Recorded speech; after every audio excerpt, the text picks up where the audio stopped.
ప్రియమైన దేవుని పిల్లలారా, ప్రభు అయిన యేసుక్రీస్తు నామంలో మీకు నా వందనములు.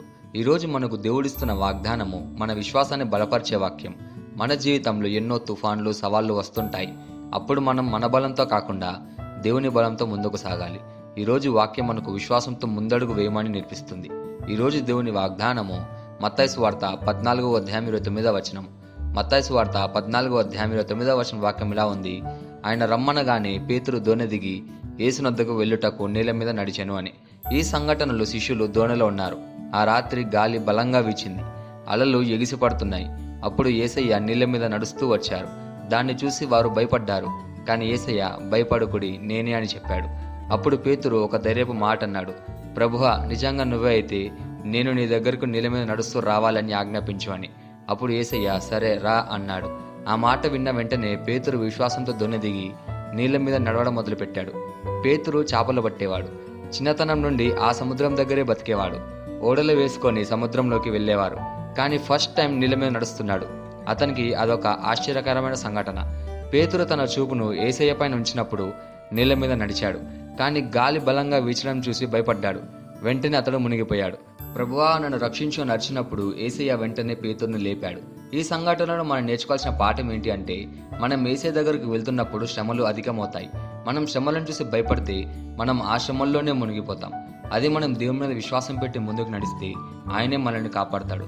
కావాలంటే చూడండి, అప్పటిదాకా పేతురుని నీళ్ళ మీద నడిపింది విశ్వాసం. అతను లైట్గా డౌట్ పడ్డాడు, వెంటనే మునిగిపోయాడు. అలాగే మన జీవితం ఒక సముద్రం లాంటిది. ఎన్నో సమస్యలు, తుఫాన్లు, కష్టాలు ఎదురవుతుంటాయి. కొన్నిసార్లు ఆరోగ్య సమస్యలు, కొన్నిసార్లు ఆర్థిక సమస్యలు, కొన్నిసార్లు మనుషుల విమర్శలు. ఈ సమస్యలన్నిటిలో మనం ఎవరిని చూడాలో మనమే నిర్ణయించుకోవాలి. మన దృష్టి సమస్యల మీద ఉంటే మనం మునిగిపోతాం. అదే మన దృష్టి యేసయ్య పైన ఉంటే మనం నీళ్ళ మీద నడుస్తాం అన్నమాట. ఈ వాగ్దానాన్ని మన జీవితానికి ఎలా తీసుకోవాలంటే, మొదటిగా దేవుని వాక్యంపై విశ్వాసం ఉంచాలి. పేతురు యేసయ్య ఒక్క మాటను నమ్మి నీళ్ళ మీద నడిచాడు. అలాగే మనకు దేవుడు చెప్పిన వాక్యాలన్నీ ఉన్నాయి కాబట్టి మనం వాటి అందు విశ్వాసం కలిగి జీవించాలి. రెండోదిగా, భయానికి బలవ్వకూడదు. సమస్య ఎంత పెద్దదైనా భయం మన విశ్వాసాన్ని బలహీనపరుస్తుంది కాబట్టి భయానికి చోటు ఇవ్వకూడదు. మూడోదిగా, ప్రతి పరిస్థితిలో యేసయ్యను చూడాలి. మన చూపు ఆయన మీదుంటే మనం మునిగిపోము. నాలుగోదిగా, మనం బలహీనపడినప్పుడు యేసయ్యను పిలవాలి. పేతురు ప్రభువా నన్ను రక్షించి నడిచినప్పుడు యేసయ్య వెంటనే కాపాడాడు. అలాగే మన సమస్య చిన్నదైనా పెద్దదైనా ఆయనకి అప్పగించాలి. ఈ వాగ్దానాన్ని మనం స్వతంత్రించలాగున మనం ప్రార్థన చేద్దాం. మమ్మల్ని మిక్కిలిగా ప్రేమించిన ప్రియ పరలోకపు తండ్రి, నీకే కృతజ్ఞతాస్తుతులు, వందనాలు చెల్లించుకుంటున్నాం ప్రభువా. ఈరోజు నీ వాగ్దానం ద్వారా మాతో మాట్లాడినందుకు నీకే ధన్యవాదాలు చెల్లించుకుంటున్నాం ప్రభువా. తుఫాన్లు వచ్చినా, కష్టాలు వచ్చినా మా చూపు నీ వైపు ఉంచినప్పుడు మేము మునిగిపోమని మాకు గుర్తు చేసావు ప్రభువా. విశ్వాసంతో నీ వాక్యంలో నడిచే బలాన్ని మాకేమో ప్రభువా.